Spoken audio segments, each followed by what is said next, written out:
하나님 아버지의 말씀 같이 읽고 말씀 나누도록 하겠습니다.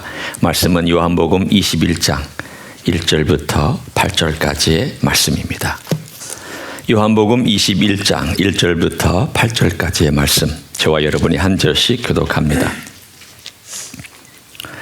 그 후에 예수께서 디베랴 호수에서 또 제자들에게 자기를 나타내셨으니 나타내신 일은 이러하니라. 시몬 베드로와 디두모라 하는 도마와 갈릴리 가나 사람 나다나엘과 세베대의 아들들과 또 다른 제자 둘이 함께 있더니 시몬 베드로가 나는 물고기 잡으러 가노라 하니 그들이 우리도 함께 가겠다 하고 나가서 배에 올랐으나 그날 밤에 아무것도 잡지 못하였더니 날이 새어갈 때에 예수께서 바닷가에 서셨으나 제자들이 예수이신 줄 알지 못하는지라. 예수께서 이르시되 얘들아 너희에게 고기가 있느냐 대답하되 없나이다. 이르시되 그물을 배 오른편에 던지라 그리하면 잡으리라 하시니 이에 던졌더니 물고기가 많아 그물을 들 수 없더라. 예수께서 사랑하시는 그 제자가 베드로에게 이르되 주님이시라 하니 시몬 베드로가 벗고 있다가 주님이라 하는 말을 듣고 겉옷을 두른 후에 바다로 뛰어내리더라. 다른 제자들은 육지에서 거리가 불과 한 50칸쯤 되므로 작은 배를 타고 물고기 든 그물을 끌고 와서 아멘. 제가 미국에 와서 다시 살게 될 거라고는 한국 갔을 때는 꿈에도 생각하지 않았습니다. 한국에 이제 목회하러 가서 한 2개월쯤 되었을 때에 시민권을 포기해야 되겠다. 그래서 미국 대사관을 찾아갔습니다. 영사가 이제 저하고 인터뷰를 하는 거예요. 또 왜 시민권을 포기하려고 하느냐? 그래서 내가 목회하려고 그러는데 여기서 내가 이 시민권을 가지고는 3개월마다 한 번씩 해외를 나갔다 왔다 들락날락 거려야 된다. 내가 여기서 특별하게 지금은 달라졌지만 그때는 그랬습니다. 92년도입니다. 그래서 내가 여차여차해서 목회자가 어떻게 3개월마다 해외를 나가느냐. 그건 안 되겠다 싶어서 내가 포기한다. 그랬더니 재차 물었습니다. 너 후회하지 않겠냐? 나 후회하지 않는다. 나 절대 후회할 일 없다. 또 물었습니다. 마지막은 묻는데 너 이거 한번 포기하면 너 처음부터 다시 시작해야 된다. 이제 기회가 없다. 처음부터 누군가 널 다시 초청해서 영주권 받고 또 그리고 시민권 받는 이 모든 과정을 다 제로 상태에서부터 출발한다. 제가 나 괜찮다. 포기하겠다. 그리고 사인하고 돌아왔습니다. 참 하나님은 재밌으신 분이에요. 절대 안 오겠다고 하면 절대 오게 만들어 주시더라고요. 제가 여기 올 거라고는 정말 꿈에도 제 계획에도 제 생각에도 제 마음에도 없었습니다.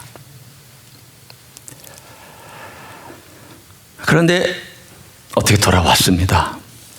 돌아와서 제가 있는 이 대학을 다녔던 이 동네 대학생으로서 그때 아르바이트 했던 그 길, 또 공부하며 다녔던 그 프리웨이, 이런 모든 것들이 요즘뿐만이 아니라 제가 여기 와서 있는 동안에 계속 오버랩 되면서 제 삶의 기억으로 떠오릅니다. 그때 여기서 내가 살았었는데, 그때 내가 여기서 같이 우리 친구들과 함께 은혜 받고 뜨겁게 기도했었는데, 그때 이 프리웨이를 타고 학교를 다녔었는데 등등등의 나도 모르게 그 프리웨이를 지나갈 때 혹은 그 비슷한 장소나 가까운 데를 지나갈 때마다 그 머릿속에 이렇게 떠오릅니다. 왜 하나님께서는 다시 나를 이곳에 보내셨을까? 나는 계획을 안 세웠는데, 나는 꿈에도 돌아올 그런 생각도 없었는데 이렇게 다시 오게 되었을까? 여러 생각들을 합니다. 여러분, 왜 오늘 본문에 보면 주님께서 갈릴리로 가서 나를 기다려라. 내가 거기서 만날 것이다. 그래서 제 아들이 갈릴리로 갈 생각도 없었는데 갈릴리로 갔습니다. 그들이 세상을 사랑하기 때문에 갈릴리로 간 게 아닙니다. 그들이 자기 원래 직업으로 돌아간 것도 아닙니다. 부활의 주님을 이미 만났어요. 2번이나 만났습니다. 우리가 함께 읽은 지난 본문과 그 전의 본문을 보면은 주님 부활하실 그날 한번 만났고, 또 8일이 지난 다음에 도마가 없었을 때 만났던 첫 번째와 비슷하게 8일 후에는 도마도 있는 데에서 만났습니다. 그리고 오늘 우리가 읽은 이 본문이 3번째 주님께서 제자들을 만나시는 장면입니다. 그래서 주님께서 갈릴리로 가서 나를 만나라. 이미 만나셨는데도 왜 갈릴리로 가서 만나시겠다고 하셨는가? 왜 갈릴리일까? 여러분, 장소도 많잖아요. 아니, 예루살렘에서 모아놓고 개인으로 면담하고 상담하고 그래도 되잖아요. 왜 하필 갈릴리까지 돌아가야 됩니까? 주님 승천한 것도 갈릴리에서 승천하신 거 아닙니다. 감람산에서 승천하셨습니다. 그러면 그들은 갔다가 언젠가는 모르지만 또 다시 예루살렘으로 왔다는 것이죠. 그러니까 첫째 부활한 첫째 그날 8일 후, 그러고 나서 우리는 알지 못하지만 40일 동안 계셨으니까 8일부터 40일의 어느 시간인가에 갈릴리로 그들이 갔고, 그리고 갈릴리에 거기에서 주님은 제자들을 만나셨고, 얼마나 오랫동안 거기 계셨는지, 얼마나 오랫동안 만났는지는 성경에 자세하지는 않지만, 그러나 갈릴리에서 비교적 길게 만나시고, 그리고 그들은 또 예루살렘으로 올라왔고, 그리고 주님은 감람산에서 40일 후에 승천하시는 것을 우리는 알 수가 있습니다. 왜 갈릴리냐는 거죠. 왜? 여러분, 갈릴리는 예수님과 제자들이 3년 동안 사역했던 장소입니다. 추억의 장소입니다. 이 추억의 장소에서 주님께서 뭔가를 그들에게 알려주고 싶으셨던 메시지가 있었던 것 같습니다. 오늘 본문에는 그 메시지가 뭔지는 나오지 않지만 주님의 의도가 거기에 분명히 등장합니다. 3년의 사역을 종합하고 마무리하는 장소로서 갈릴리만한 장소가 없습니다. 그들이 가서 기다렸는데 주님 도대체 무슨 생각으로 여기서 만나자고 하시는 걸까? 왜 갈릴리일까? 여러 가지를 제 아들이 생각해 봤을 겁니다. 이런 생각도 해보고 저런 생각도 해보고, 주님께서 이제는 오실까 저제는 오실까, 하루 기다리고 이틀을 기다려도 주님은 나타나시지 않고, 사실은 신앙인 중에 제일 힘든 게 뭐냐면 내 타임테이블에 주님이 움직여 주시지 않는 게 제일 힘듭니다. 그렇잖아요? 여러분이나 저나 내가 계획을 세워서 이렇게 움직이는데 주님께서 내 계획대로 움직이시지 않을 때 제일 답답합니다. 병도 좀 빨리 나았으면 좋겠고, 내가 계획 세운 것들도 빨리 좀 이루어졌으면 좋겠고, 내가 계획한 어떤 만남이나 일들이 내가 스케줄 잡은 대로 몽원주신 것이 되었으면 좋겠는데, 많은 경우에 주님께서는 그렇게 안 해주십니다. 많은 경우에 주님께서는 주님의 시간에 주님의 장소에서 주님의 방법으로 행하시는 것을 여러분은 삶 가운데서 경험했을 것입니다. 아니나 다를까, 갈릴리에 가면은 주님께서 금방 오셔서 자기들을 만나실 것처럼 기대를 했지만 하루 이틀 지나도 주님은 나타나시지 않았습니다. 생각만 많아졌습니다. 첫 번째 모임과 두 번째 모임은 주님께서 자세히 말씀하지 않았습니다. 그들에게 주신 메시지가 뭐냐? 평강을 주었습니다. 평안할지어다. 두려운 그들에게 주신 메시지는 제일 먼저 부활의 몸으로 나타나셔서 평안해라. 그게 가장 중요한 메시지였습니다. 그러면 평안을 얻은 그들에게 뭔가 또 다른 메시지가 있어야 될 거 아니에요. 왜 주님은 더 자세하게 말씀을 안 하실까? 차라리 울고 싶을 때 뺨 때리면 울기라도 하지. 여러분 그렇잖아요. 내 마음에 죄책감이 있을 때는 차라리 누군가가 나를 팍 때려서 울기라도 하면 턱 하고 터질 것입니다. 그러니까 주님은 아무 말씀도 안 하세요. 너 왜 나 배반했냐? 너 그럴 수 있냐?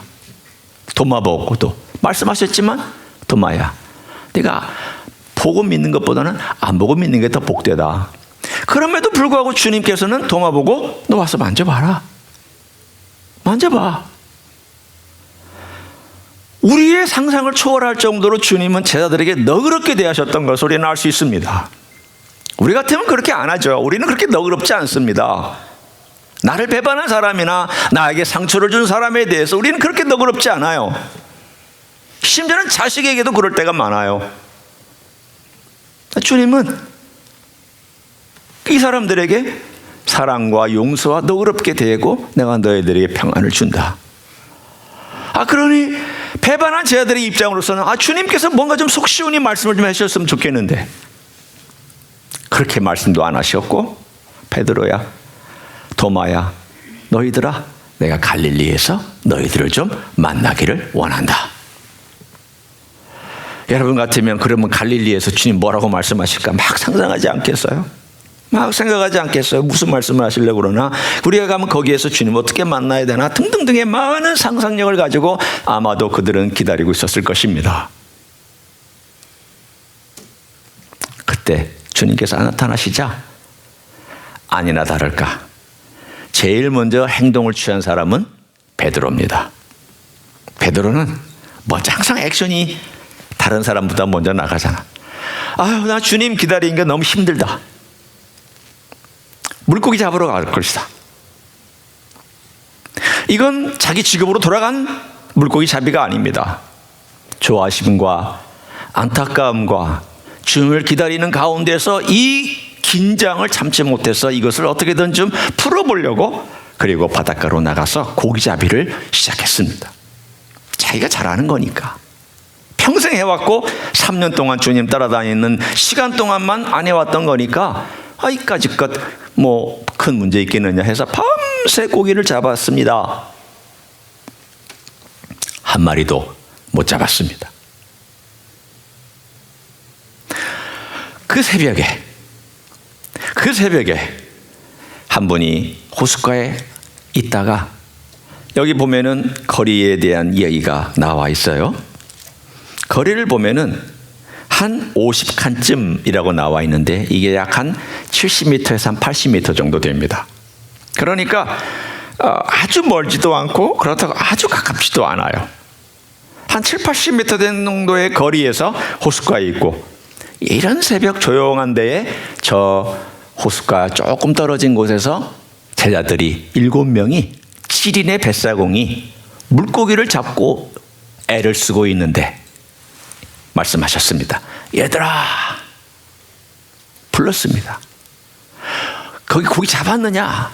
오늘 거기에 말씀 보면 고기가 있느냐? 그랬더니 이들이 없나이다. 없습니다. 아마도 이들은 이 이야기가 진행되는 가운데 뭔가 약간의 조짐을 느끼면서 이 대답을 했을 거예요. 이거 뭔가 옛날의 모습하고 좀 비슷한데? 어디선가 우리가 경험한. 여러분 그런 때 있잖아요. 내가 어디를 지날 때 여기 언제 지난 것 같은데? 언제 내가 이걸 경험한 것 같은데? 그런 느낌이 들 때가 있어요. 그러나 일이 진행되기 때문에 없나이다 그랬더니 주님께서 말씀하시, 그물을 배 오른편에 던지라. 그리하면 잡으리라. 말도 안 되는 이야기죠. 해가 뜨기 시작하면 물고기는 깊은 데로 들어가니까 깊은 데로 들어가는 그 물고기를 잡을 수 있는 길이 별로 없습니다. 그런데 그들이 그 말을 듣고 오른편에 그물을 던졌더니 153마리의 물고기를 낚는 바로 그 순간 요한이 말하기를 주님이시다. 확신을 가지고 말했습니다. 그동안 긴가민가 하다가 주님이시다. 그러니까 베드로가 겉옷을 벗고 있다가 겉옷을 걸치고 이 80m를 헤엄쳐서 와서 주님 앞에 도달했습니다. 이것이 오늘의 이야기입니다. 오늘의 이야기를 가만히 보고 있으면 이런 생각이 납니다. 베드로가 어떻게 이렇게 열심히 올 수 있었을까? 이 사건은 3년 전의 사건과 비슷합니다. 제가 비교해 볼 테니까 여러분이 한번 들어보세요. 3년 전 비슷한 시간에 예수님께서 갈릴리 호숫가에서 많은 무리들을 가르친 다음에 시몬의 배 위에서 가르쳤습니다. 그때는 주님께서 시몬의 배에 타고 계셨습니다. 호숫가에 앉아있는 많은 무리를 가르치신 다음에 이른 새벽이 되자 주님께서 베드로에게 깊은 곳에 가서 그물을 던져라. 그래서 이들이 주님을 모신 채로 깊은 곳에 가서 그물을 던졌더니 엄청난 고기를 잡았습니다. 그러자 베드로가 뭐라고 반응을 했습니까? 주님, 저를 떠나십시오. 저 죄인입니다. 저 주님 감당 못합니다. 주님은 저와 다릅니다. 제가 주님 앞에 설 수 없으니 그가 엎드리면서 주님 앞에 저를 떠나라고 죄인이라고 고백을 했습니다. 그때 주님께서 말씀하셨습니다. 시몬아, 내가 너를 사람 낚는 어부가 되게 만들어 주겠다. 그래서 쫓았던 것이 3년 전의 사건입니다. 이 3년 동안 수많은 일들이 있었습니다.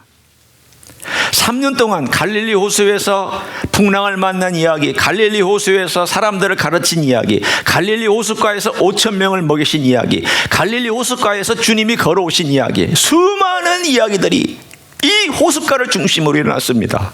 3년의 대부분을 어디서 보내느냐? 이 호숫가 주변에서 보내셨습니다.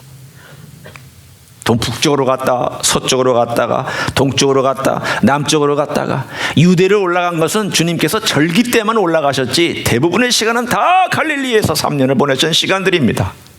갈릴리는 그들의 추억과 눈물과 기쁨과 배고픔과 배부름과 가르침과 모든 것이 다 스며들어 있습니다. 여기에 가면은 이 사건이 있었지, 저기 가면 저 사건이 있었지, 주님은 그때 우리에게 이런 말씀을 하셨지, 주님은 우리에게 가르쳐 주셨지, 그때 우리가 이랬지. 모든 것들이 다 집약되어 있는 갈릴리에서 주님은 찾아오셨습니다. 그리고 말씀하셨습니다.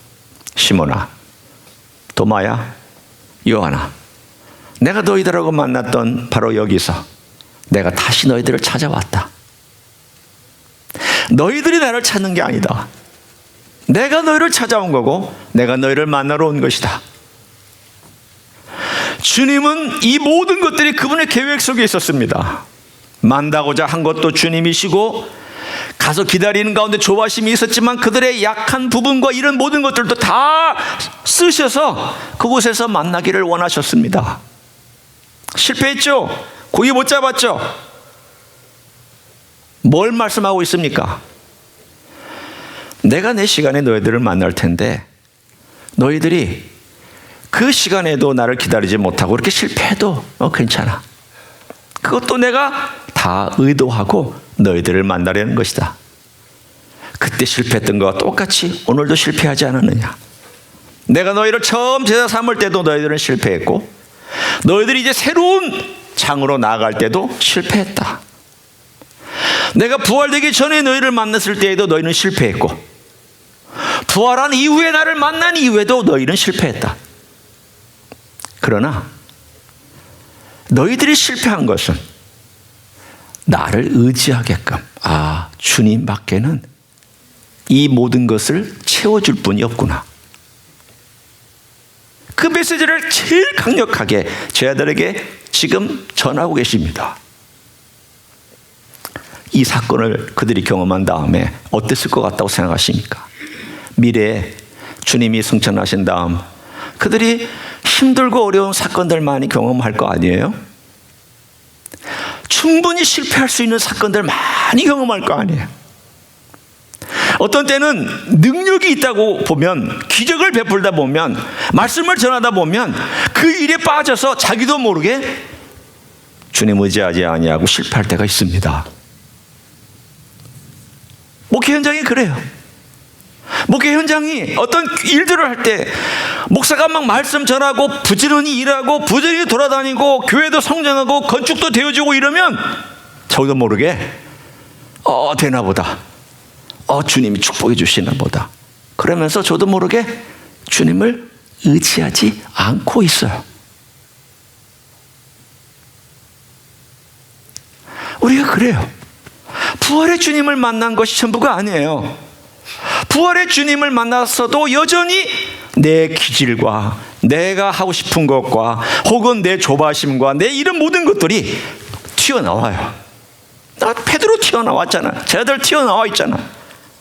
그리고 나서 그들이 내린 결론이 뭐예요? 실패. 결국 주님께서 우리를 채워주셔야만이 되는구나. 물고기 153마리가 중요한 게 아니에요. 그걸로 주님이 채워주신 게 아니에요. 그럼 뭘 상징하고 있느냐 하면 네 인생의 공허함, 네 인생의 허탄함, 네 인생이 아무리 노력해도 안 되는 거, 나 없이는 안 된다는 것을 이 사건, 첫 번째 제자가 되는 사건과 그리고 앞으로 이제 온 열방과 세상을 향하여 그들이 나아가야 될 때, 예수님 없이 나아가야 될 때 그 사건이 계기가 되어서 주님을 의지하고 살려고 하는 메시지를 전달하고 있습니다. 성도 여러분, 주님께서 먼저 찾아오셔서 그들에게 이 실패하는 과정 속에서 3년 동안의 모든 사건들을 다 떠오르게 하셨을 것입니다. 우리는 그때도 주님을 따른다고 했지만 여전히 실패하고 실수하고, 주님께서 예루살렘에 올라가는 동안에도 네가 높냐 내가 높냐, 네가 좌편이냐 우편이냐, 이 책을 쓴 요한은 얼마나 우리의 아들인지, 소리가 얼마나 괄괄했으면 우리의 아들이었어요. 얼마나 성질이 급했으면 우리의 아들이었겠어요. 얼마나 자기의 욕심이 강했으면 우리의 아들이었겠어요. 하나님, 이 주님 올라가시면 엄마까지 동원했습니다. 대단한 사람이죠. 엄마까지 동원했어요. 그 엄마도 대단한 부인이죠. 어머니죠. 예수님 올라가시면 우리 두 아들 요한하고 야고보를 주님의 좌편에 우편에 좀 앉아주십시오. 엄마만 그랬습니까? 자기들도 그랬습니다. 우리의 아들입니다. 그 성질, 그 욕망, 그 거침, 그 드러내고 싶어하는 마음, 이 요한복음을 쓴 요한입니다. 요한이 그런 사람이었습니다. 우리의 아들이었습니다. 그런 사람들을 주님께서 오늘 이 갈릴리에서 만나 주실 때 자신들의 과거를 돌아보도록 하시잖아요. 내가 참 3년 동안 제자라고 따라다니는데 이거 뭐 하는 거냐? 아니 3년 동안 그 수많은 가르침 받았는데 난 뭐 하는 거냐? 이 멍충아, 이 답답한 놈아. 주님은 나 같은 인생을 제자라고 그러고 있으니 이게 제자냐? 내가 제자일 수 있느냐? 아니 주님 배반하고 도망간 놈이 무슨 제자냐?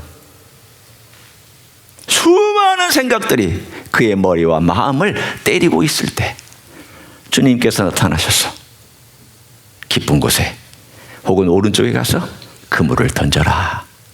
그랬더니 많이 거두고 나서 베드로가 물고기가 중요한 게 아니에요. 이제 물고기를 잡은 게 중요한 게 아니에요. 그걸로 채워진 게 중요한 게 아니에요. 그냥 바다에 뛰어들어서 주님께로 왔어요. 달라진 걸 보세요. 3년 전에는 베드로가 어떻게 대답했습니까? 죄인입니다. 떠나십시오. 이제는요, 주님께로 그냥 뛰어가고 있어요. 죄인이 아니어서 그래요? 대답 좀 해보세요. 죄인이 아니어서 갈 수 있었어요? 그건 아니죠. 제가 볼 때 더 죄인이었어요. 옛날 주님을 처음 만날 때에는 그냥 죄인이었어요. 그냥 밝은 빛 앞에 서니까 부끄러운 것이죠. 그냥 죄인입니다. 그런데 3년 동안 지내고 나서 주님께서 주님이시다 그러니까 그가 뛰어 바닷가로 가서 헤엄쳐서 주님께로 갔는데 그 죄인이 아니어서 주님께로 갈 수 있었느냐? 아니에요. 제가 볼 때는 더 죄인이었어요. 왜?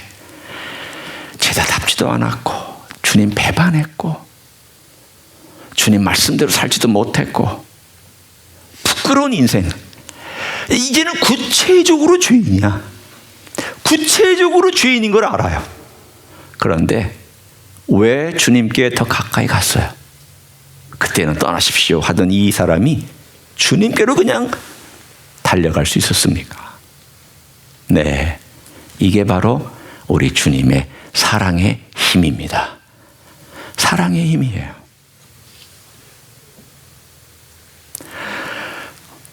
권력으로는 안 됩니다.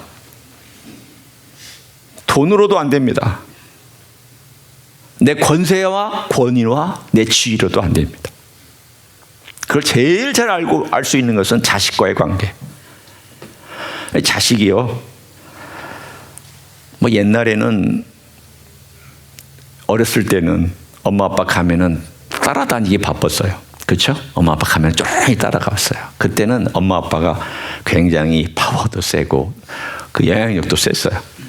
지금은요, 저녁 한번 같이 먹으러 가려면요, 비위 맞춰야 됩니다. 비위 맞추고 뭐 먹고 싶냐? 어디 가면 좋을까? 그리고 다 알아보라고. 너희들이 가고 싶은 데 알아보라고. 그래서 겨우 시간 맞춰가지고, 예를 들면 저희 같은 경우면 주일날 저녁 시간에 시간 맞춰가지고 겨우 한 주일날 오후 5시쯤 맞춰가지고 우리가 비위를 맞춰서 그리고 데리고 나갑니다. 한번 생각해 보세요. 우리가 부모이라면 부모의 권세가 있잖아요. 부모로서 이제까지 키운 힘도 있잖아요. 공로도 있잖아요. 그러면 요청할 수 있잖아요. 야, 가자. 그러면 내 부모님, 내 어머님, 아버님 그러고 나와야 되잖아요. 근데 그게 아니에요. 그게 아니라 이제는 우리가 섬겨야 되고 받들어줘야 되고 이제는 말 들어줘야 되고 피도 맞춰줘야 되고 이제는 그래 그러냐. 모든 게 아이들 중심이 되고 말았어요. 뭐 저만 그러는지는 잘 모르겠어요. 여러분은 안 그러신지 모르겠어요. 저는 그래요. 적어도 저는 그래요. 그런데 여러분, 크게 장성한 자식들의 마음을 여는 법입니다. 장성한 자식들은 섬겨주고 베풀어주고 말 틀어주고 그래 네 마음대로 해봐. 네 한번 해보고 싶은 거 해봐. 네 먹고 싶은 거 있으면 말해봐. 그게 자녀들의 마음을 여는 법이더라고요. 예수님이 하셨던 걸 참 생각해 보세요. 예수님께서 제자들이 죄를 졌어요. 배반했죠. 그리고 사실 미안한 표현이지만 나쁜 놈들 아니에요. 제일 나쁜 죄가 뭔데요? 배반의 죄잖아요. 여러분 인생 가운데서 제일 저질스러운 죄가 뭐냐면 배반한 거예요. 배반당한 사람은 그 고통을 알잖아요. 배반한 사람은 몰라도 이런 저질스럽고 이런 악질인 제자들을 향하여서 주님께서 어떻게 행하셨어요? 평안히 있을지어다. 평안히 있을지어다. 여기 한번 넣어봐라. 아니 어떻게 이럴 수가 있어요? 그리고 갈릴리에서 만나자. 너희와 나와 사랑의 추억이 있는 그 갈릴리에서 서로 대화 좀 해보자. 주님 갈릴리에 찾아오셔서 타이밍을 딱 맞출 때까지, 그리고 과거의 생각을 그들이 갖고, 그리고 실패한 다음 3년 전의 사건이 기억나고, 그리고 똑같은 사건이 오버랩 되면서, 그래서 3년의 모든 이야기들을 뭐 하나로? 주님께서 찾아온 이 사건 하나로 잘 마무리해서 그 다음 단계로 나아갈 수 있도록 하시기 위해서 주님께서 계획 세우시고 만나고 있는 이 장면을 여러분 머릿속에 한번 떠올려 보십시오. 저는 이게 사랑의 힘이다.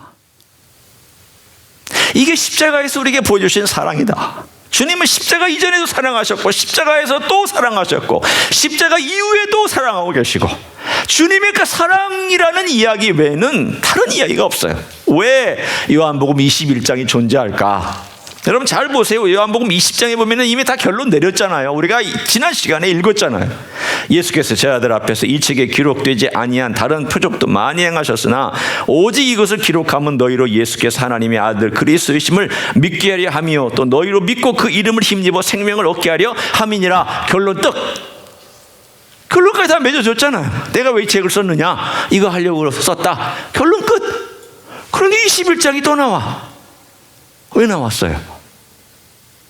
이 21장은 요한이 그런데 이야기해요. 결론 다 맺어놓고 그런데 내가 꼭 남기고 싶은 이야기 한 가지가 있다. 그 이야기는 나 같은 요한.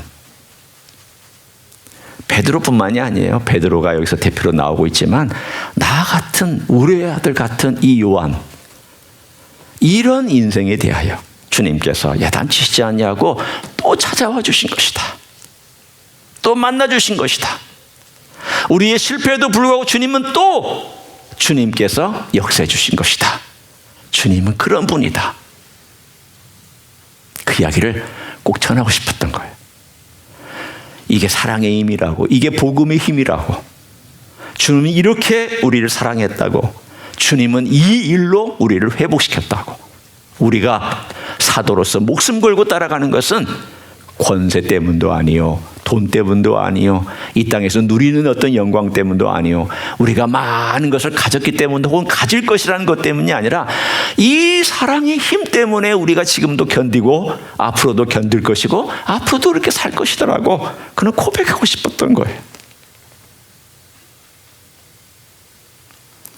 성도 여러분, 여러분이 이 세상 끝날까지 편한 삶을 사시든 혹은 환란이 앞으로 닥쳐올지 뭐 어떨지는 모르지만 무슨 힘으로 여러분 사실 거예요? 사랑의 힘밖에 없잖아요.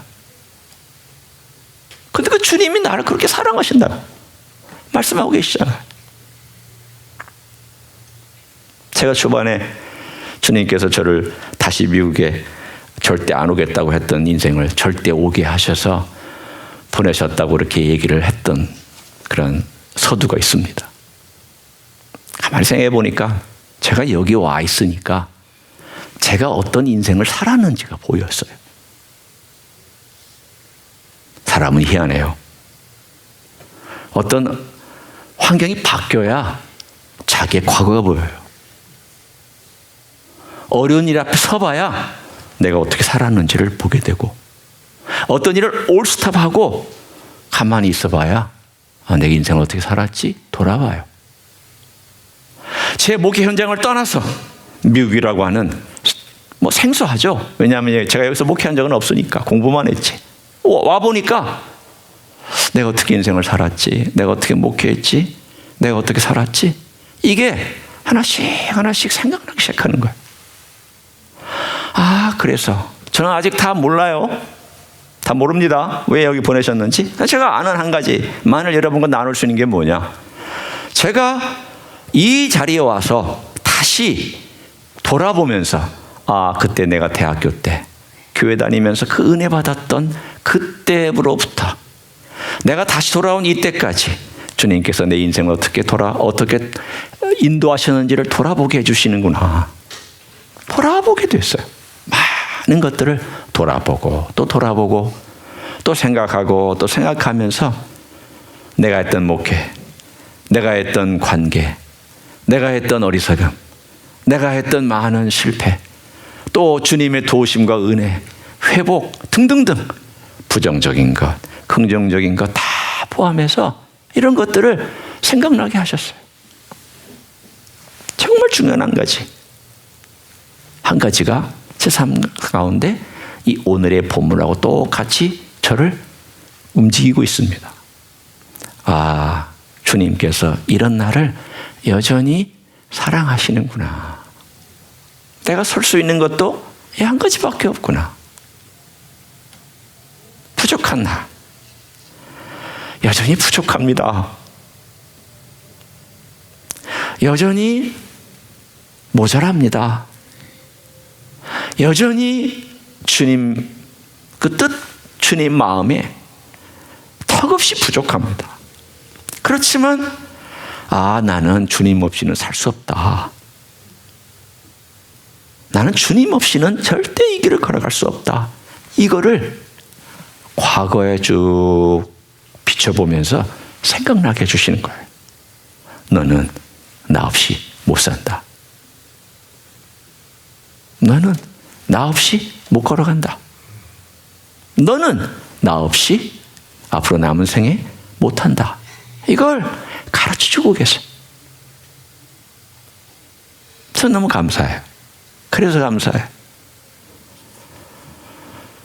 우리 하나님께서 여러분의 인생 가운데 새로운 삶의 터전이나 또는 새로운 어떤 결정이나 새로운 장으로 우리 모두 각자에게는 그런 변화를 하나님께서 주실 때가 많이 있잖아요. 또는 하나님께서 어떤 일을 앞으로 또 행하실지 우리가 알지 못하지만 하시겠잖아요. 그런 상황에서 주님께서 우리에게 주시는 시간이 바로 오늘 베드로와 요한과 도마와 그 외에 다른 제자들 7명의 뱃사공들이 경험했던 그런 경험인 줄 믿습니다. 여러분, 요 한 가지만 붙드시면 돼요. 주님이 나를 사랑하시는구나. 이 한 가지만 잘 붙드시고 이것이 발견되도록, 이것이 여러분이 느껴지도록 그렇게 여러분이 살아가시면 여러분은 성공한 인생인 줄로 믿습니다. 그런 생이 되시기를 예수님의 이름으로 간절히 축원합니다. 기도하겠습니다.